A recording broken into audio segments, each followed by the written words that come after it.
what happens when you combine one of the best open source coding tools with a small language model. Because today we're going to be installing a LLM on a very constrained edge device, which is the Jetson Orin Nano. It only comes with 8 gigabytes of unified memory. For this, I need a small language model to work with. Small language models out of the box are amazing. And in this case, I'm using Qwen 3.5 2 billion parameter model. And out of the box, I was getting around 30.5 tokens per second of token speed. However, one thing to note is that if you just run it from an interface like Llama.cpp or Llama, you would see that it is not able to do end-to-end tasks, which means that there is still a limitation in terms of what it can do. And that's why having coding agent like Opencode or Codex or Code really helps, because whatever the task that you give it, it's able to break it down and deploy sub-agents as well as give it a to-do list of tasks. So that means that we could give it an end-to-end task and get it done. So my hypothesis is that can using a coding harness like Opencode make or give us better performance from just using the model just like itself. All right, with that, let's look at Opencode. So as you can see that this is Opencode's website. This is pretty amazing because they just give you a lot of documentation about what to do.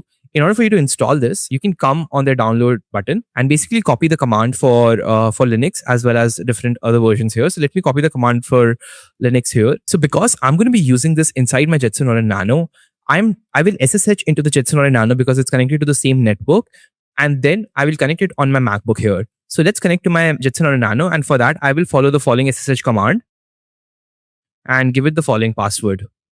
Okay, with that, I have logged into my Jetson Orin Nano. The next thing that we can do is that we can copy the command from the Opencode's website here, and I've already installed it, but I'm going to paste it here. And this should, as easy as it sounds, it should be able to install everything, and our Opencode should start after that. So I already have Opencode installed, but if you don't have it, it will download all the required dependencies for you. And in order for me to start the Opencode, I can just type Opencode, and you can see that Opencode should start up already. Yes. So that this means that Opencode is working for us. So the next thing that we need to do is that we need to install the Qwen 3.5 model. Specifically, we will be installing the Qwen 3.5 2 billion parameter version. And this is going to be a quantized model from Unsloth AI. And the reason for that is because what I've noticed during my live streams is that there were a lot of issues with running a larger model or a complete model. And there were often sort of issues where there was CUDA error and then the memory ran out. So that's why for that, what I found out worked the best was essentially a 2 billion Q4K medium cache KM cache model. So in this case, I'm going to be installing this exact model, and the size of this model is 1.28 GB. And this is a thinking based model, and it's extremely small, and it should work perfectly on a Jetson Orin Nano as I tested it. So before I install this, one thing that you also need to have is Llama.cpp. So Llama.cpp is the basic engine that will sort of ensure that the LLM works properly. We're not using Ollama, which is again another popular engine. In order for you to install Llama.cpp, you can just find the directions on Hugging Face website only, and then use the model, and then come on Llama.cpp, and you'll see a bunch of options to install. So you can easily install Llama.cpp from this particular simple command line, which is the curl command. I already have Llama.cpp, and in order for me to show, so I can come inside the Llama.cpp folder, and this is essentially what you'll have after you have built Llama.cpp locally yourself. And once you have built, the next thing that you need to do is to install the model. So we need to pull this model from Hugging Face, and you also need to have the Hugging Face CLI for yourself. So for this, so when I search for Hugging Face CLI, first command that you see is this link. So open this link, and basically you have to install this particular thing, and you could just copy the command. So you could copy the curl command from here and just simply paste it on your terminal, and this should install the Hugging Face CLI to your computer. So I already have the Hugging Face CLI, but in case you do not, this will install it. And in order for you to test the installation of the Hugging Face CLI, just do HF, and if you see something, that probably means that you've installed it correctly. All right, so with that out of the way, we could start pulling the image from there. So let's do it from the Hugging Face directory itself. So in order for you to do that, you need to do the following commands. So one thing that you see inside the Llama.cpp before that is that there is a models folder that's available. So here is the models folder that's available, and basically all the models installed inside this folder. So you will come here, and basically the command for that is going to be Hugging Face download followed by the exact path of the model that we want to install. So in this case, that's this one, and come to this exact model, which is 3.52 billion Q4 KM model, and click on this. And then you can see the command from download with Hugging Face CLI. So we can click on it, and it gives you a command, and you can copy it from here and you can download and you can paste the same command here.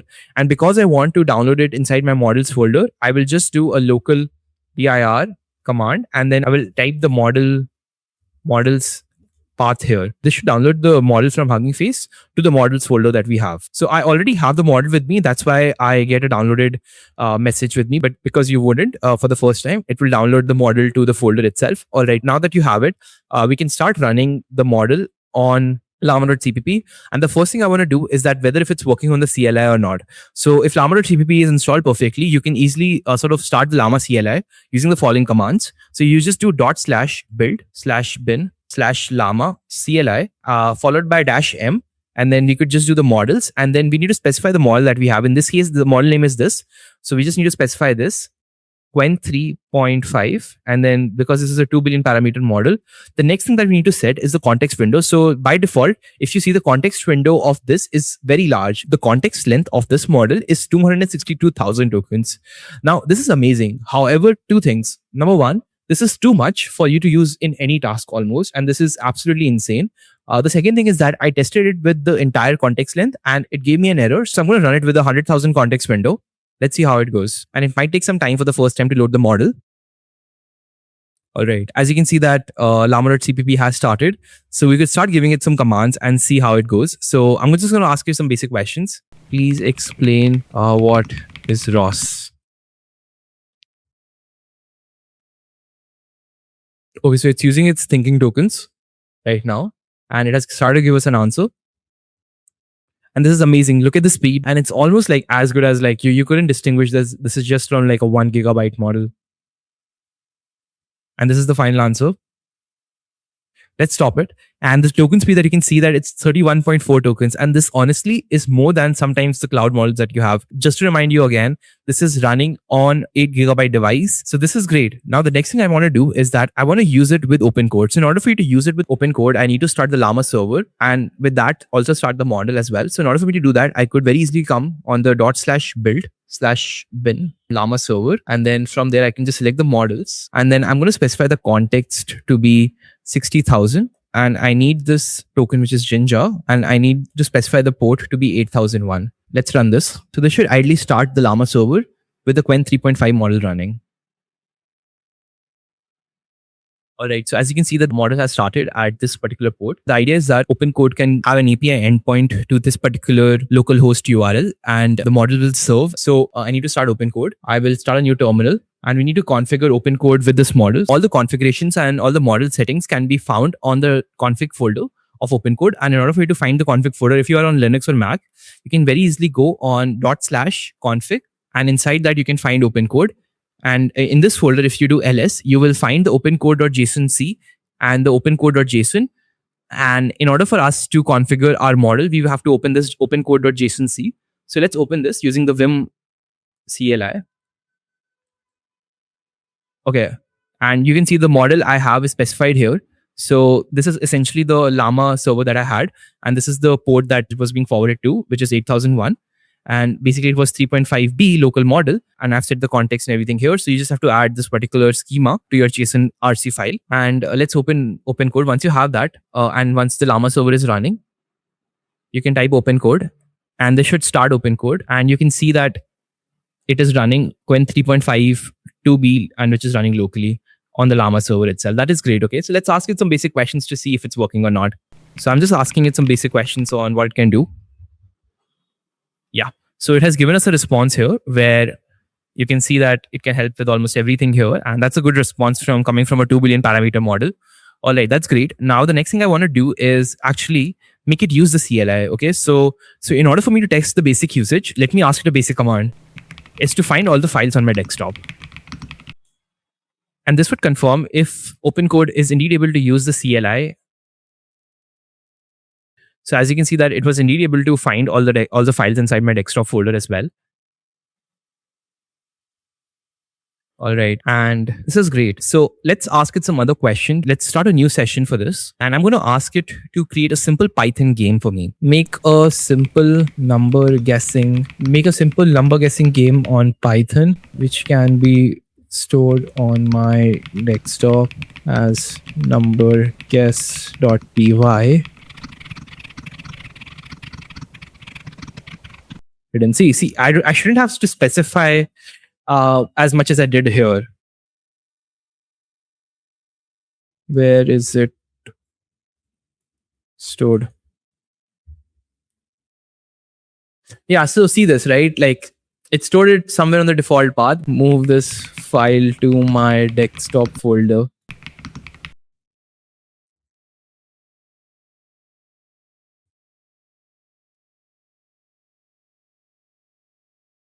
Okay, let's run this. Python. This is so funny. Okay, so 50. Your guess is lower than the numbers. I have to go higher, right? Yeah, makes sense. Your guess is higher. Yeah, so this makes sense. Guess is lower than the numbers. I have to go higher. So what if I do 70? Okay, so 67. It is higher, so 66, right? Yes. Finally. All right. So with that, it also confirms that it was able to write a Python file and make a game for us, as well as it was able to store it on my desktop folder. All right. So let's next test it if it can use the tools and MCPs properly. And in order for me to do that, I will actually be using something called as a ROS MCP. Now, ROS stands for Robot Operating System. So ROS allows different sensors and motors to communicate with each other effectively. And ROS MCP server essentially gives the LLMs and OpenCode tools to be able to do that properly using LLMs. So LLMs can then actually read from sensor data and send action commands to the robots. And for that, we need something like this ROS MCP server. So in order for you to install the ROS MCP server, you can come on its GitHub, and basically this is the GitHub command for it. You can copy the GitHub command, and I will make a ROS MCP folder here. I already have the ROS MCP folder, and I will just do git clone. All right, so this should clone the ROS MCP server for us. All right, so if I do ls here, I should see a ROS MCP folder here, and I could come on ROS MCP server, and I can clear this, and I can do ls. And basically, it will come with a pyproject.toml, which basically means that I could use UV-based virtual environments here. So for that, first, I will have to create a UV virtual environment. So for that, I will just do a UVVENV. So let's create a UVVENV. All right. And I made a new virtual environment. Okay, so you can easily do UV sync after creating the virtual environment. And I already have installed the packages, and you can see that this is a virtual environment, and this installs all the packages for yourself. And in order for you to test if the installation is working, you can just quickly do UV run server.py, and this should start the MCP server. All right, so you can see that the server has now started. So we don't need to start it manually all the time. What we could do is that we want the MCP server to start automatically when we start Opencode. And in order for you to do that, you need to come to the configuration file of the Opencode. So in order for you to do that, you can just do .config and then /Opencode. And if you do ls here, you can see the file opencode.jsonrc and opencode.json, and MCPs are stored in opencode.jsonc. So let's open that. Yeah. So basically, you need to provide it with exactly this command and this is running locally. And then in order for you to start it, these are the two commands that I need, which is first to source the virtual environment, and secondly to run this ROS MCP server at this particular link. So as whenever you start Opencode, this file will automatically start the ROS MCP server or any other MCP server for your choice, and then it should access the tools from there. Okay, so let's close this. And for us to check MCPs here, so I'll do /MCP. And you can see that the ROS MCP server is connected. That is the great news for us. For us to start using Opencode with ROS MCP, we need to do one more step where we need to start the ROS Bridge server. So we can do that by...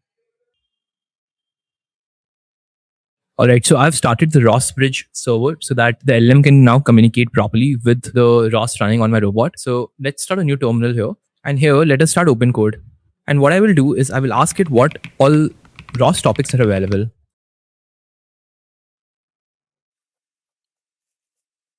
All right, so it's given us all the different ROS topics that are available. And that is a great thing. Now I wanted to control a real robot. For that, I will start the respective ROS nodes. And here, let me start the ROS nodes.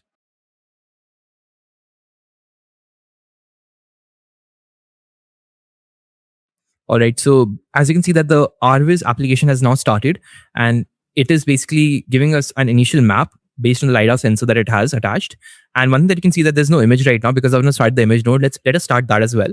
So I will create a new terminal and I will start the RGB camera that's attached. And this should start the image node.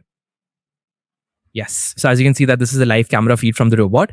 And One of the things I could do is I could use a teleoperation node or a keyboard control node to move it myself, but I want LLM or OpenCode to do it for me. So let's try to test that. So I will come back to the OpenCode and I will ask it to check again. So now because I've started the robot nodes, it should have more ROS topics. And I've asked it to check again. So it says that it has 45 topics now. It is also sort of categorizing everything for me, which means that it knows exactly what topic does what in its raw intelligence. So one thing I want to do very basically is I want to just like make it capture an image and store it in the desktop. So let's see if it can do that. So yeah, you can see that it has picked up the topic for it to get the image. And in this case, that's image raw. And then it should capture that image, store it, and then it should save that to the desktop folder. Okay, so it says that it has saved to my desktop at .camera. So let's see if the image is there. And I think it's a dot folder, so I wouldn't be able to see that. So for that, I have to maybe start a new session.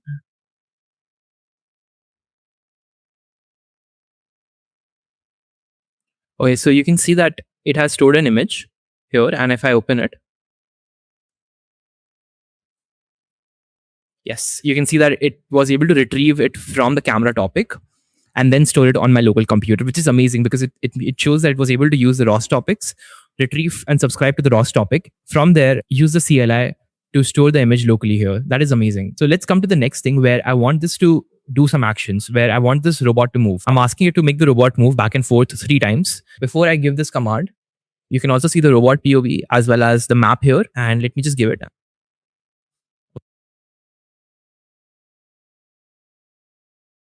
One thing that I noticed about using this model with OpenCode is that because this is a small model, it tends to hallucinate a lot and keeps on going in recursion circles, which means that it was not able to do the basic action commands and it kind of like self-confused itself in a way. So that's why I was not able to make it move properly. However, my experience with using something like a cloud model or maybe like a bigger 4 billion parameter model, it then was able to figure it out properly, which means that the 2 billion parameter model is sort of good only for analyzing tasks and giving very simple basic tasks, but it is not good where on the tasks where you wanted to figure out certain things and maybe you want to do certain things. If I will also try to run other models on my Jetson Orin Nano and try to control the robots with it. So if you like that, make sure that you subscribe. Have a nice day.